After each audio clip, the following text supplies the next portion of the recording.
வணக்கம் நண்பர்களே, சங்கம் உங்களை அன்போடு வரவேற்கிறது. இன்னைக்கு நாம லெக்லெக்கா பாஷா லெக்லெக்கா அப்தோரா பகுதியை நம்ம பார்க்க போறோம். ஸோ இதுல வந்து ஏசாயா 40-41 அதிகாரங்கள் வரும். சரி, என் ஜனத்தை ஆற்றுங்கள், தேற்றுங்கள், எருசலேமுடன் பச்சமாய் பேசி அதன் போர் முடிந்தது என்றும் அதன் அக்கிரமம் நிவர்த்தி ஆயிற்று என்றும் அது தன் சகல பாவங்களின் நிமித்தம் கர்த்தரின் கையில் இரட்டிப்பாய் அடைந்து தீர்ந்தது என்றும் அதற்கு கூறுங்கள் என்று உங்கள் தேவன் சொல்லுகிறார்.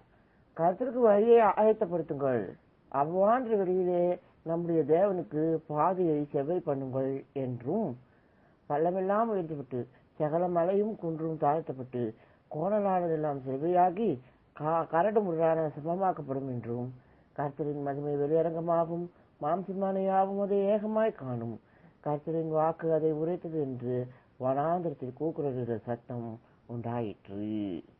வனாந்திரத்தில் என்ன வந்திருக்கிறது? ஆண்டவருடைய கூடாரம் விரிக்கப்பட்டிருக்கிறது, பெட்டி வந்திருக்கிறது என்று யாருக்கு சொல்றாங்கோ? எருசலேமுக்கு சொல்றாங்க. இது தேவையா?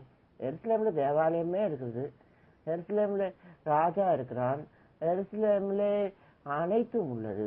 ஆனால் ஆண்டவர் உன் பாவ நிவர்த்தியானது, உன் அக்கிரம நிவர்த்தியானது, நீ வந்து வாய்ப்பு பெறுகிறாய், ஆண்டவர் உன் கணக்கை முடிச்சுட்டார் சொன்னா ஆபிரகாம் கிட்ட சொன்னாரு, அவளோட பாவம் என்ன முடியல, இன்னும் 4 தலைமுறை அவ அப்படிதான் இருப்பா, அதனால நீ வந்து எகிப்துக்கு உன் சந்ததியார் போவாங்கோ, போயிட்டு திரும்பி வருவாங்கோன்னு எல்லாத்தையும் விளக்கமாக அவர் சொல்லுகிறார். ஸோ இங்கே இவன் பாவ நிவர்த்தி ஆகிற வரைக்கும் அவன் அங்க போய் கஷ்டப்படணும்னு ஒரு விதி பாருங்க. ஸோ ஒரு தேச பிரஜை, அவன் பாலஸ்தீனன் இருக்கட்டும், ஆனா அவனுக்கு ஒரு இது இருக்கு பாருங்க, அவனுக்கு ஒரு டைம் இருக்கு பாருங்க. அவன் டைம் முடிகிற வரைக்கும் நீ வந்து அங்க அவனை சீண்ட முடியாதுப்பா. அவன் டைம் முடிகிற வரைக்கும் அப்ப அவன் என்ன செய்யறான்? அந்த நேரத்துல அவன் என்ன பாவத்தை பெருக்கி கொண்டு இருக்கிறான். ஸோ அதுதான் நடக்குது. இப்ப நீங்க பார்க்கலாம், அவங்க என்ன சமாதானத்துலயா இருக்காங்க? இல்லை இருக்கு. நம் தேச பிரச்சனையில, நமக்கு வாக்கப்பட்ட தேச பிரச்சனையில, தேச பகுதியில அவர்கள் அத்துமீறல் செய்து கொண்டு இருக்கிறார்கள். ஏன் அப்படி நடக்குது? ஏன்னா வாக்கு பண்ணப்பட்டது வெறும் வாக்கு பண்ணப்பட்டது இல்லை, அது அந்த இடத்துக்கு போய் கிணறு தோண்டி பயிர் பண்ணி something we have done with யுத்தம் பண்ணி ஜெயித்து பெறப்பட்ட இடம் தான் அது. ஆபிரகாம் நம் மூதாதையர் அத்தனை பெரிய மிடில் ஈஸ்ட் அவன் அவ்வளவும் தன் பயிற்சியினாலும் தன் ஞானத்தினாலும் மீட்டு கொண்ட பகுதிகள் தான் அது. அவன் அதை காப்பாற்றி அதை வெற்றி கொண்ட பகுதிகள் தான். ஆனாலும் அவனால அந்த அங்க போய் குடியிருக்க முடியாது. நீங்க வந்து ஒரு அட்மினிஸ்ட்ரேட்டர், ஆமா, ஆனா நீங்க அதுக்காக ஒரு 10 எங்கிட்ட ஒரு 10 சென்டர்ஸ் இருக்குதுன்னு நீங்க வச்சுக்கோங்களேன், நீங்க அட்மினிஸ்ட்ரேட்டர், நீங்க 10ஐயும் நீங்க நிர்வாகிக்கலாம், ஆனா நீங்க 10லயும் ஒரே ஆளா போய் இருக்க முடியாது.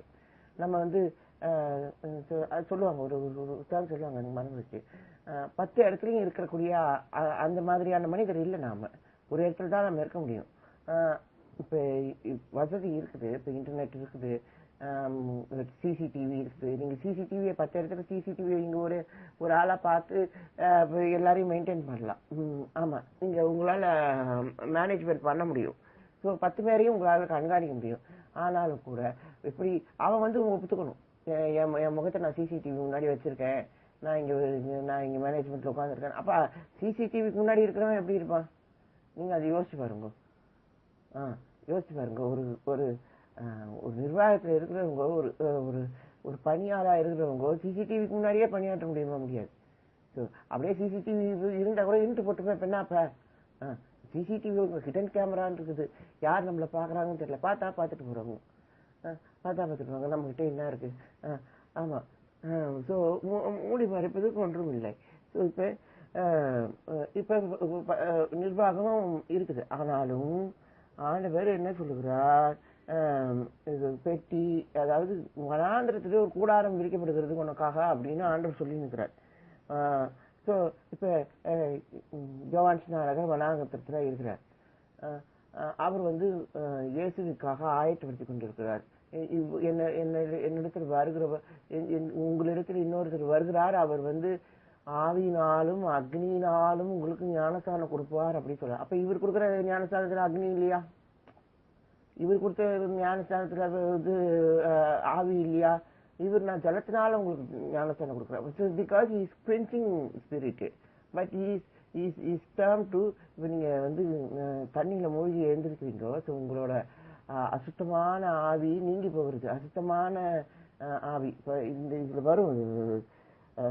கர்த்தரின் ஆவி அதன் மேல் ஊதும் போது புல் உலர்ந்து பூ உதிரும், ஜனமே புல் உலர்ந்து பூ உதிரும், நமது தேவனுடைய வசனமோ என்றென்றைக்கும் நிற்கும் என்பதையே சொல்லு என்று உரைத்தது. ஸோ இதெல்லாம் வந்து வனாந்திர வார்த்தைகள். ஸோ அப்போ பாருங்க, கர்த்தருடைய ஆவி அது யோவான் ஸ்நானகன் மேல இருக்குது. அவன் மட்டும் ஆவி பெற்றிருக்கிறான். ஆனா உங்களுக்கு அவன் ஜலத்தினால நிக்குவா கொடுக்குறான், ஞானஸ்தானம் கொடுக்குறான். ஸோ அப்ப அவன் அதை ஞானஸ்தானம் சொல்றான். ஸோ அப்ப ஒரு நீங்க ஆலயத்துக்கு போனீங்கன்னா குளிச்சுட்டு போகணும், அது நிக்குவா. அது வந்து நீங்க வந்து அது வந்து ஒரு பரிசுத்த குளியல், அவ்வளவுதான். ஆனா நீங்க வந்து வனாந்தரத்துக்கு போகும்போது, ஒரு ஆவி பெற்ற மனிதன் எடுத்துட்டு போகும்போது, அது வந்து அவன் வந்து ஞானஸ்தானம் கொடுக்குறான், தன் ஆவியிலே உங்களுக்கு ஒரு குளியல் கொடுக்குறான். ஆனா அவன் ஆவி தண்ணீர் ஆவி, அது வந்து எல்லாத்தையும் அணைச்சி போட்டுரும். ஸோ இப்போ நீங்க போகும்போது கொஞ்சம் கவனமா இருக்கணும். இந்த ஆவி எப்படின்னு கேட்டீங்கன்னா, அது வந்து புல் உலர்ந்து பூதிற அளவுக்கு, அந்த அளவுக்கு ஒரு ஒரு நெருப்பான ஆவி. ஸோ அப்போ ஆவியில எவ்வளவு பெரிய நெருப்பு இருக்கு பாருங்க, அந்த நெருப்பு உங்களை அழித்து போட்டு விடும். ஆனா அந்த அக்னின்னு சொல்றாங்க பத்தியா, அது வந்து நெருப்புக்கும் அக்னிக்கும் வித்தியாசம் இல்லை. ஆனா அக்னின்னு சொல்லும்போது ஒரு ஒரு ஒரு பொருளோட ஒரு ஒரு இயக்க சக்தியே அக்னி அப்படின்னு நம்ம வந்து அர்த்தப்படுத்தணும். ஏன்னா அக்னிங்கிற வார்த்தை தமிழ்ல கொஞ்சம் அந்த மாதிரி இருக்குது. மேட்டர், இது நியூக்ளியஸ், கோர் அப்படி சொல்றாங்களோ அதெல்லாம் அக்னி. ஸோ ஆத்மா அக்னின்னு சொல்றாங்களா. ஸோ ஒரு பூவோட ஒரு செடியோட ஆத்மாங்கிறது அக்னி. ஸோ அப்ப அந்த அக்னிங்கிறது சம்திங். இப்ப வந்து இது என்ன சொல்றது, ஆவி. இந்த ஆவி அது மேல வரும்போது அது வந்து ஏற்கனவே ஆவி பெற்றிருக்கணும், அக்னியில ஆவி இருக்கணும். அப்பதான் வந்து அது என்ன ஆகும், பசுத்த ஆவினாலும் அக்னினாலும் சொல்லிடுறாரு. இப்ப உங்ககிட்ட முன்னாடியே அக்னி இருக்குன்னு வச்சுக்கோங்களேன், அடிமை அப்படித்தான், ரொம்ப இது என்ன சொல்றது, ரொம்ப ஃபயரான ஆளு. ஆனா என்னோட ஸ்பிரிச்சுவல் என்கவுண்டர் கிடையாதுங்க. நான் உண்மையிலேயே சொல்கிறேன். நான் பஜனை மரத்துலேருந்து வந்தேன், சரியான மாமா. இப்பயும் நான் அப்படிதான். எனக்கு ஐம் நாட் ஜஸ்ட் கம்ஃபர்டட். இந்த வார்த்தைகள் சொல்லுகிற போது நான் இலைப்படையவில்லை, இப்பொழுதும் அடையவில்லை, எப்போதும் அடையப்படுறதில்லை. நான் மாமா தான். I'm not going to be like this. நான் கத்தின்னு தான் இருக்க போறேன், நீங்க கட்டின்னு தான் இருக்க போறேன். இப்ப என்னன்னு கேளுங்க, என்னன்னா அந்த ஆத்ம தாகம் இருந்தது, ஆத்மாவிலே ஆவி வேணுங்கிற அந்த வாஞ்சை இருந்தது. நானும் முங்கி எழுந்திரிச்சேங்க. யோவான் ஸ்நானகர் சொல்ற மாதிரி முங்கி எழுந்திரிச்சப்ப புறா வந்ததுன்னு சொல்ற மாதிரி அவ்வளவு ஈஸியான விஷயம் இல்லைங்க. அப்படியே புறா வந்தா என்ன, உங்களுக்கு ஆவியானவர் அருளப்பட்டா என்ன, நீங்க இந்த வசனம் சொல்ற மாதிரி அக்கிரம நிவர்த்தி அப்படிங்கிற மாதிரி எருசலேம் இடத்துல பச்சமாய் பேசுது. ஸோ அப்படின்னு சொல்ற மாதிரி, so you have to speak to your soul, speak to your fire, speak to your thing சொல்லுவாங்க. அப்படி நேரே புரோகிதம்னு நெய் ஊத்திண்டே போயிடுவாங்க. உங்க மேல என்ன இருந்தாலும் சரி, உங்ககிட்ட என்ன இருந்தாலும் சரி, அதை அவங்க ஹைலைட் பண்ணி அதை பயன்படுத்தி போயிடுவாங்க. எத்தனையோ பேர் என்ன ஏசிட்டு போயிட்டாங்க. இன்ன வரைக்கும் நான் சொல்றேன், இன்ன வரைக்கும் சொல்றாங்க. ஒரு தடவை பயன்படுத்தி இன்னொரு தடவை பயன்படுத்த முடியாத யூஸ் அண்ட் த்ரோ ஒரு ஒரு ஒரு பொருளை போலதான் அடிமை பயன்படுத்தப்படுகிறேன். ஆனா அவங்கள பாருங்க, அவங்க அறிக்கை பெருசா இருக்கும். பாருனா உனக்கு நான் உனக்கு நான் எல்லா சக்கரத்தையும் எழுப்பி கொடுத்துட்டேன், நீ எழுப்பி கொடுப்ப, நான் என்ன வேணாம் நான் சொன்னேன். நான் எழும்புற நிலைமையில இருக்கிறேன், ஆவின் வாஞ்சையில இருக்கிறேன். நான் வந்து காத்திருந்து பெற்றுக்கொண்டு கேட்டு நான் வந்து உனக்கு இருக்கிறேன். ஆனா நீ ஒரு அறிக்கை செய்கிறாய், அவங்க சொல்றாங்கப்பா நான் வந்து ஒரு இது எழுப்புதல் கூட்டம் நடத்துறேன், ஒரு சமநிலை கூட்டம் நடத்துறேன், உங்களுக்கு சமநிலை கிடைக்கும் வாங்கோ அப்படி சொல்றாங்க. சரி சரி சரிங்க, நான் சமநிலை ஓகே, எல்லாமே நீங்க நடத்துறீங்க, எல்லாமே ஓகே. ஆனா ஏன் இந்த வார்த்தை இந்த அறிக்கை செய்யப்படுகிறது, நான் இன்னொரு தடவை வரமாட்டேன்னு. அப்ப என்ன சமநிலை? நீங்க அதை சொல்லணுமோ? நீங்க சமநிலைன்னு சொல்லிட்டு நான் இன்னொரு தடவை வரமாட்டேன்னு சொல்றது என்ன மாதிரி எனக்கு தெரியல, எனக்கு தெரியல. எனக்குமே சமநிலைங்கிறது சமநிலைங்கிறது அது வந்து ஒரு பப்பட் ஷோ, அது வந்து இல்லாத விஷயம். ஆண்டவர் ஆட்டுவிக்கிறார், நம்ம அதை தெரிஞ்சுக்கணுங்க. ஆமாங்க, சமநிலைன்னு நம்ம என்னென்ன இருக்குதுன்னு நீங்க சொல்றது மாயை. அதாவது நான் வந்து ஒரு இதுல இருக்கேன், ஒரு ஒரு உறுதியில இருக்கேன், நான் நிலைத்தன்மையில இருக்கேன், நான் நான் நான் எரிந்து கொண்டே இருப்பேன் எப்போதுமே உமக்காய். ஆனா நீங்க எரிந்து கொண்டிருக்கலாம், ஆனா இது அந்த அந்த பேலன்ஸ், அந்த அந்த தீபமா அசைக்கிறது இல்லையா, அந்த தீபம் காத்துல ஆடுகிறது இல்லையா, அதெல்லாம் இருக்கணுங்க.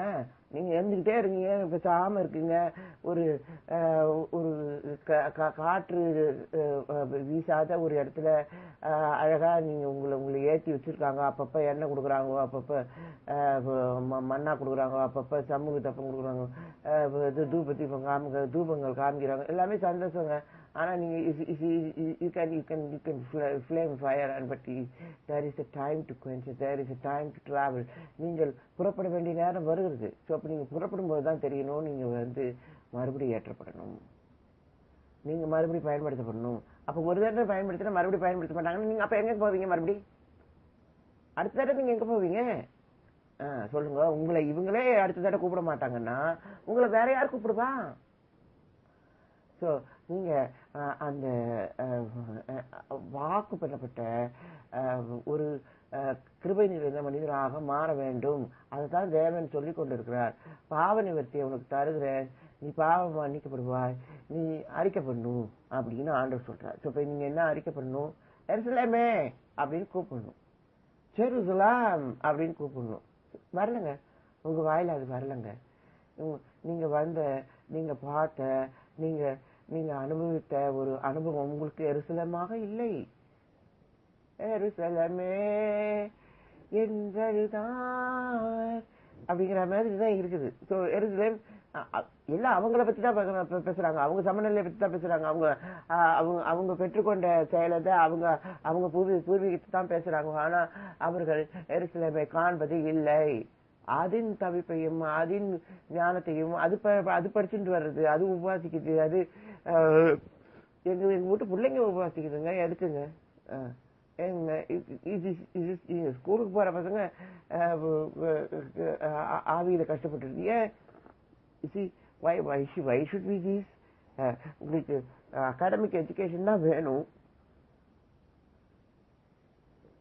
ஒரு டிகிரி இருந்தா தான் பைபிள் காலேஜ்லயே மதிப்பாங்க, உங்களை ஏதாவது சேர்த்துக்குவாங்க. ஸோ இதுவா அவர் பட் யூ சி இப்போ பைபிள் காலேஜ்ல என்ன நடக்குது? தியரி சொல்றாங்க. ஒரு சிவில் சர்வீஸ் எக்ஸாம் நீங்க பாருங்க, அங்கெல்லாம் வந்து சாய்ஸ் தான் இருக்கும். நீங்க வந்து பேனா வச்சு இருக்கணும், இந்த சாய்ஸ், இதுதான் சாய்ஸ் அப்படிங்கிற மாதிரி இருக்கும். ஸோ ஒருவேளை இந்த இந்த படிப்பினை இப்படியாக இருந்தால் கொஞ்சம் நல்லா இருக்கும், நல்லா இருக்கும். எங்களுக்கும் சாய்ஸ்லாம் கொடுக்குறாங்க, ஆனா சரியான புஸ்தகம் எனக்கு கிடைக்கிறது இல்லை. நீங்க சரியான கேள்விகள் எனக்கு கிடைக்கிறது இல்லை. நீங்க ஏதோ ஒரு கேள்வி கேட்டுட்டு நம்பர்ஸ்ல இருக்கும், இது எத்தனை தொகை, பிரமாணங்கள் எத்தனை, 618 610 இல்ல 512, எனக்கு பிரமாணங்கள் எத்தனைங்கிறது ஒரு செய்தியா? பிரமாணங்களை பின்பற்றணுங்கிறது தான் செய்தி. பிரமாணத்துல 10 கட்டளைகள் இருக்குது. இப்ப எதுன்னு நம்ம சொல்லணும்னா நம்ம தியரி தான் எழுதணும், இது கட்டளை அப்படின்னு நம்ம தியரி எழுதணும். ஆனா இந்த தியரி எழுதல, நீங்க சாய்ஸ் மட்டும் தான் செய்யணும். ஸோ சாய்ஸ் செய்யும் போது நீங்க உங்களுக்கு மெமரி தான் பரிசோதிக்கப்படுகிறது தவிர இது பரிசோதிக்கப்படல. ஸோ இப்போ உங்க மெமரி வந்து நீங்க வந்து எரிந்து கொண்டு இருக்கிற நிலைமையில இருக்கிறதுன்னு வச்சுக்கோங்களேன். நீங்க மெமரியில இருக்கிறீங்க. ஆனா அது வந்து நீங்க உண்மையிலேயே முழு தகவலோட இருக்கிறீங்க அப்படிங்கிறது அர்த்தமா இல்லை. நீங்க வந்து பயன்படுத்துற செயல்ல நீங்க அது வச்சிருக்கணும். மெமரி வந்து இதுக்குள்ள போகணும், இருதயத்துக்குள்ள போகணும். ஸோ நீங்களாவே அது நீங்க ஒரு பிரமாண மனிதனாக மாறிவிட வேண்டும். ஸோ பிரமாணம் என்ன சொல்லுகிறது? வனாந்திரத்திலே கூடாரம் விரிக்கப்பட்டதுன்னு சொல்றது. இங்க தேவாலயம் இருக்குது, இங்க அரசன் இருக்கிறான். ஆனா வனாந்திரத்துல தேவன் கூடாரத்தை விரித்திருக்கிறார் அப்படின்னு சொல்றாங்க, நேரம் தருகிறார் அப்படின்னு சொல்றாங்க. இப்ப எசேக்கியா ராஜா என்ன சொல்றான்? எனக்கு ஏதோ ஒரு புண்ணு வந்துச்சு, ஏதோ ஒரு இது வந்துச்சு. அது சொல்றேன், இது சாதாரண விஷயம் தானே. ஆனா இல்ல, நீ செத்து போயிடுவாய், நீங்க எல்லாத்தையும் வீட்டெல்லாம் சரி பண்ணணும் அப்படின்னு ஆண்டவர்கிட்டே போயிருக்காங்க. ஸோ அப்ப என்ன யோசிச்சு பாருங்க, ஏதோ ஒரு இன்ஃபெக்ஷன், அது யூரினரி இன்ஃபெக்ஷனோ ஏதோ ஒரு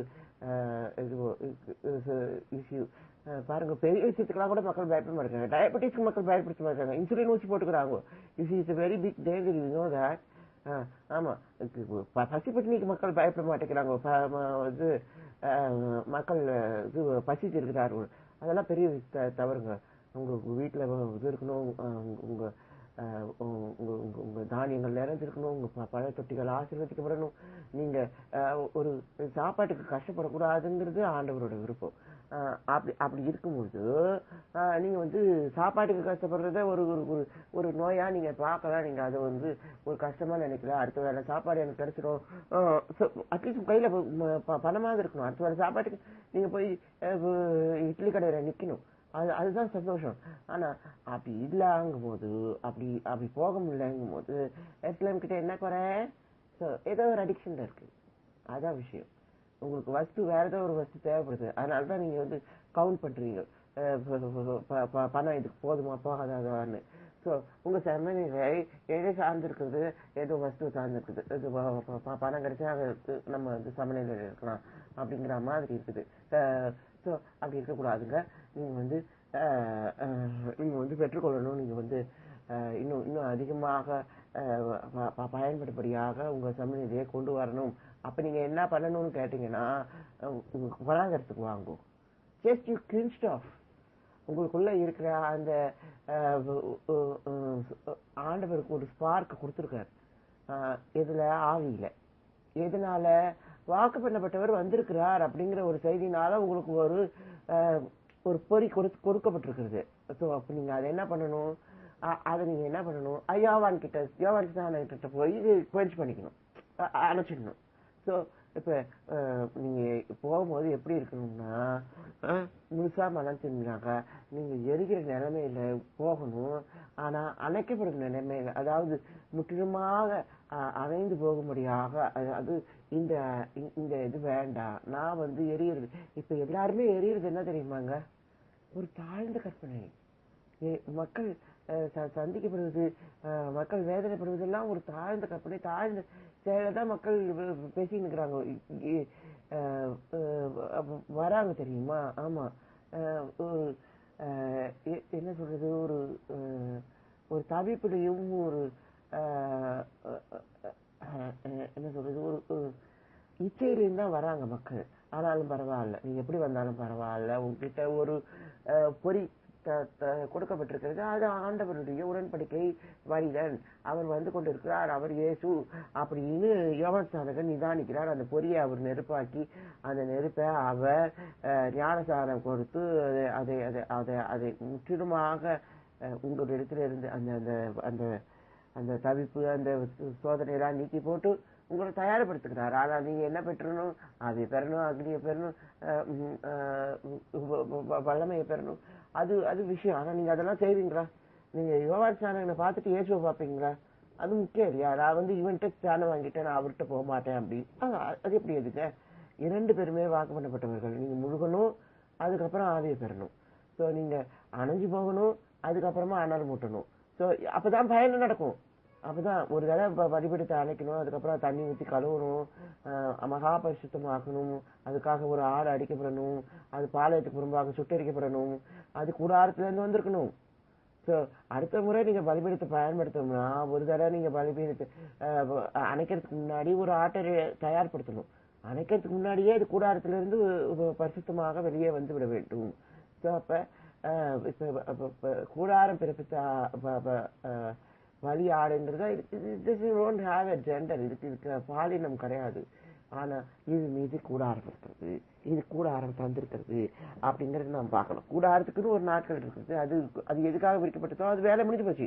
பாவ நிவாரணம் நடந்து விட்டுது. இப்ப சொல்றான் அக்கமா நீங்கச்சின்னு ஆண்டவர் சொல்லிட்டார். ஆனா ஆவி அக்னி அழிஞ்சு போகிற தன்மை இருக்கிறது. நீ அழிஞ்சு போயிடுவாய், நீ நீ நீ முற்றிலுமாக எரிந்து போயிடுவாய். அதாவது நீங்க அழிஞ்சே போயிடுவீங்க. ஆனா நீங்க யோகாஸ்தான பாருங்க, உங்களை அழிய விட மாட்டான். அவன் உங்களை அணைச்சி போடுவான்.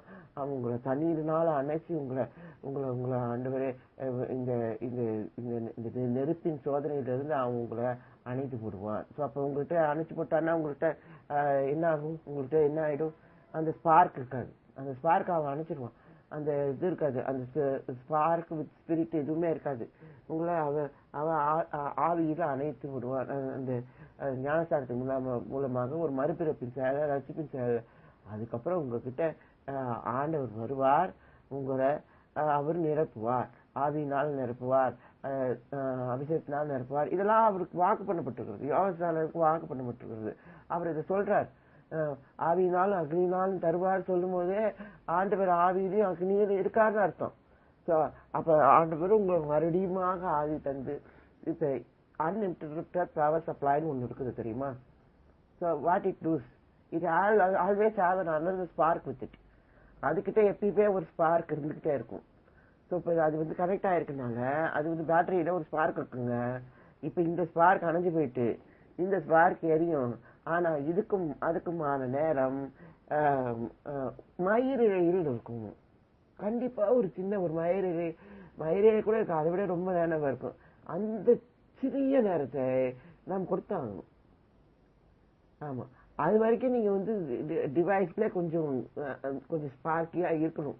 அந்த டிவைஸ் இந்த பவர் போய் இந்த பவர் வரும்போது ஒரு ஒரு பிளிங்க் வருமானோ, ஒரு சிமிட்டல் வருமானோ, அந்த சிமிட்டல் கூட வராத படிக்கு உங்கள் சாதனத்திலே ஏற்கனவே அங்கேயும் ஒரு ஸ்பார்க் இருந்துகிட்டே இருக்கணும். அந்த ஸ்பார்க் என்ன பண்ணணும்னு கேட்டீங்கன்னா, அது சாதனத்துக்குள்ள வச்சுக்கணும். அதாவது அது இப்ப நீங்க ஞானஸ்தானமே எடுத்தாலும் உங்கள் இருதயத்துக்குள்ளே ஒரு பரிசுத்த அறையை, ஒரு கூடாரத்தை விரித்து கொண்டு வைத்திருக்க வேண்டும். அந்த விரிக்கப்பட்ட கூடாரத்திலே உங்கள் விளக்கு எரிந்து கொண்டிருக்க வேண்டும். நீங்க பலிபீடத்தை அரைச்சிருங்க, ஆனா விளக்கை எரிய விடுங்க. ஆமா, எல்லாத்தையும் அரைச்சிட்டீங்கன்னா அப்ப ஒண்ணுமே பண்ண முடியாது, உங்களுக்கு பவர் சப்ளை கொடுக்க முடியாது. ஸோ இதை ஒரு சிறிய விளக்கை ஏற்றி இந்த இந்த அந்நிய அக்னியை அணைத்து விடுங்கள். அப்படிதான் சொல்றாரு. சம்திங் இப்ப நம்ம என்ன சொல்றோம்? ஆண்டவர் சர்வ வல்லமை உள்ளவர். அவரு எல்லாத்தையும் உங்களுக்காக ஒரு கூடாரத்தை விரிக்க அவர் மலையவே தகர்ப்பார், அவர் இதுவே தகர்ப்பார்.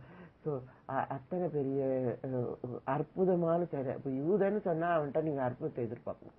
ஆமாங்க, இது இப்ப நம்ம யூத படிப்பெல்லாம் படிக்கிறோம்.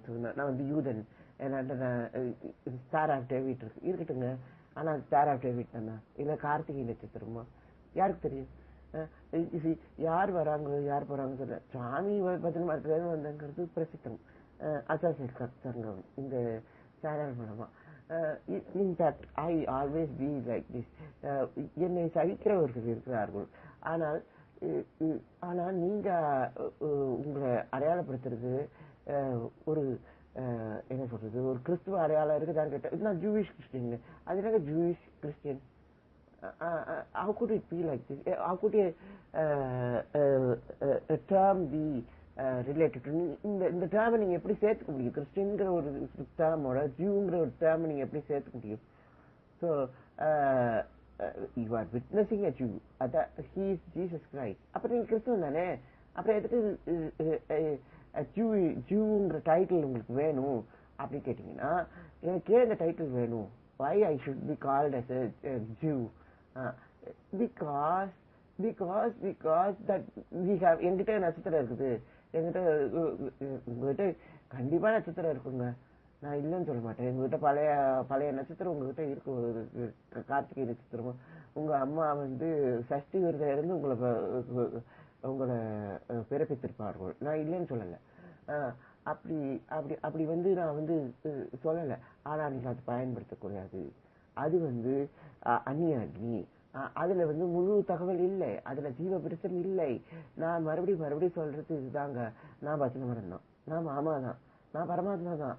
I never do this. I always long for the supreme soul.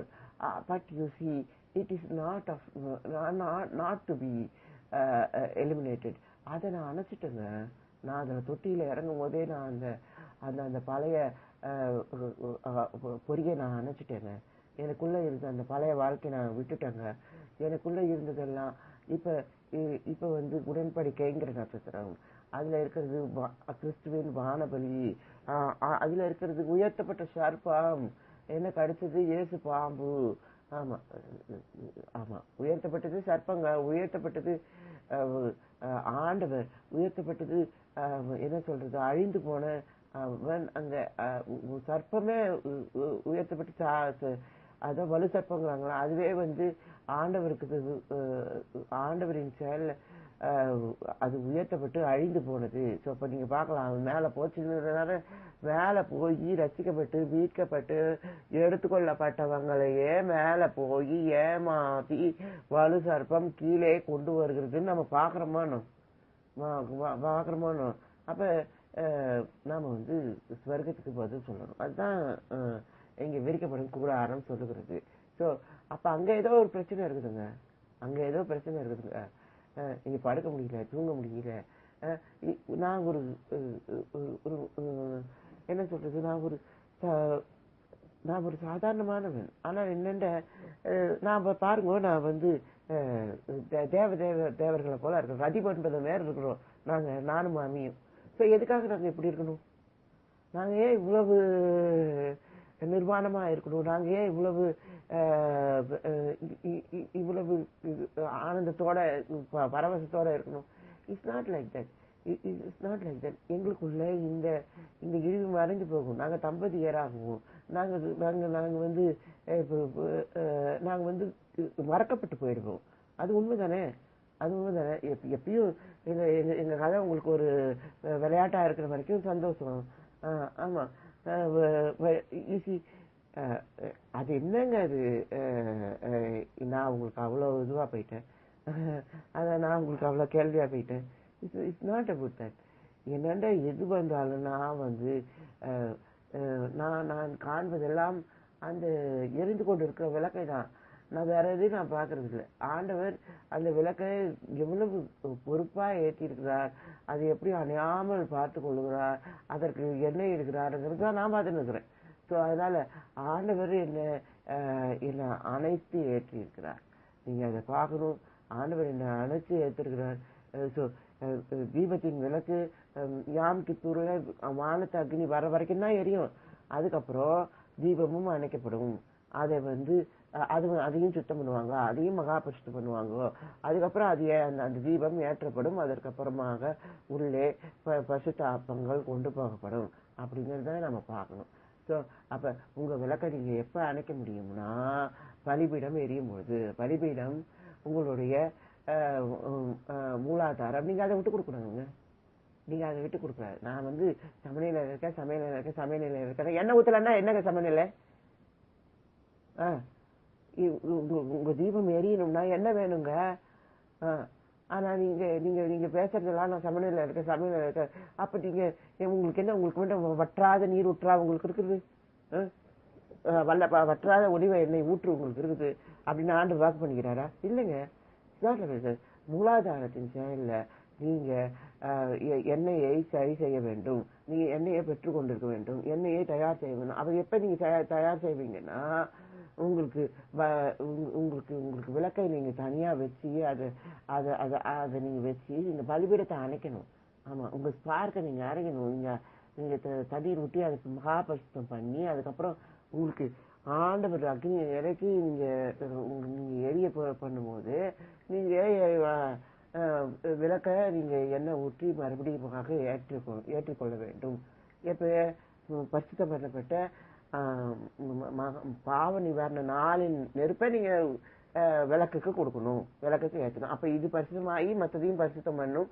So there will be no other spark. உங்களை உங்களை உங்களை ஸ்பார்க் பண்ணுறது, உங்களை எனர்ஜைஸ் பண்ணுறது வேற விஷயமா இருக்கக்கூடாது. ஆமாம், வேற வேற எந்த விஷயமாவும் இருக்கக்கூடாது. ஸோ ஸோ இது வரைக்கும் உங்களை எது தூண்டி கொண்டிருந்தது, எது உங்களை கிரியேட் செய்தது? இயேசுவின் நாமம். ஆமாங்க. அப்ப இந்த இந்த இந்த பொறி இயேசுவின் நாமம். ஆனா நீங்க எத்தனை நாளைக்கு நாமமே சொல்லிட்டு இருப்பீங்க? இயேசுவின் நாமம், இயேசுவின் நாமம். I don't feel related. You just see your name. உங்க நாமமே ஜெயம் ஜெயமே, சாத்தானின் சக்தி ஒன்றுமில்லையே அப்படிங்கிற மாதிரி இயேசுவின் நாமம் உங்க நாமமாக இருக்க வேண்டும். அதாவது நீங்களே பயன்படணும். இயேசுவின் நாமம் சொல்லும் பொழுது, இப்ப அடியன் பேர் ஆதாம், ஆதாமும் சேர்ந்து கொள்ளணும். இயேசுவின் ஆதாம், இயேசுவின்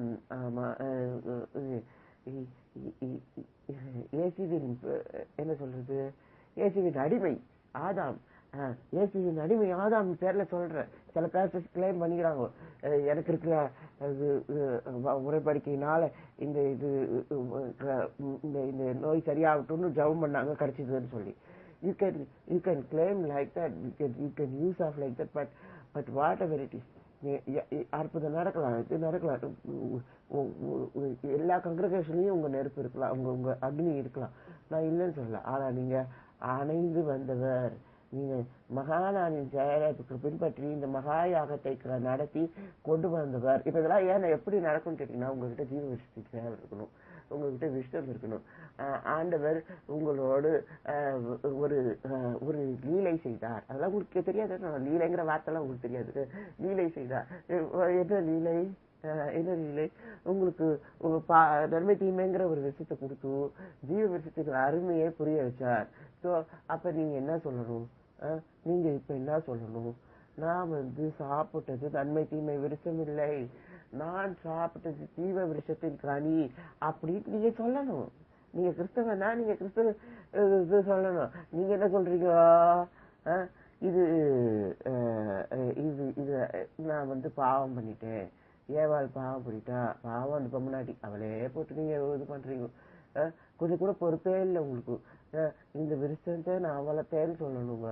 இப்ப ஆண்டவர் நத்தானியலை பார்த்து, நீ அத்திமரத்தில் ஒண்ணு கண்டேன்னு சொல்றார்.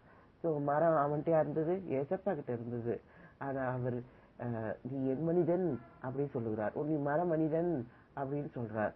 ஸோ எந்த விதத்துல நம்ம மேசியாவை சேர்த்துக்குவோம்?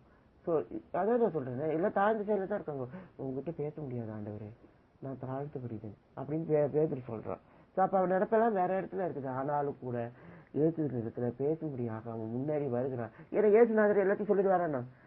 அவர் கத்தனை தாழ்வா, இவன் எந்த வீட்டுக்கு போன அவர் பார்த்துன்னு போவார? அவர் ஆவி அது அந்த அந்த அந்த அந்த தப்பான இடத்துக்குலாம் போகாது. ஆனாலும் ஆண்டவர் அவனுடைய நல்ல செய்கையை சொல்றார். அந்த அத்திமரத்துக்கு அவன் என்ன பண்ணான்? என்ன மர அடையாளம் அவன்கிட்ட இருக்குது, என்ன நினைச்சிட்டு இருந்தாய் அப்படின்னு சொல்லி ஆண்டவர் சொல்றார். ஸோ அப்படியாக நீங்க ஜீவபரிசத்தின் கனியை தான் புசித்தீங்க, நீங்க தவறான கனியை புசிக்கல. உங்களிடத்துல தேவன் உங்களை மகாபிரஸ்தம் பண்ணி உங்களுக்கு ஒரு புதிய அக்னியை கொடுத்திருக்கிறார் அப்படின்னு சொல்லி நீங்க திரும்பி வர பாருங்க. எருசலேம் உங்களை அழைக்கிறது. நீங்கள் நீங்கள் எரிந்து பிரகாசிக்க முடியும்னு சொல்லி இந்த அஸ்தார பகுதியை நான் முடித்துக் கொள்கிறேன். நன்றி நண்பர்களே. அசாச சங்கம்.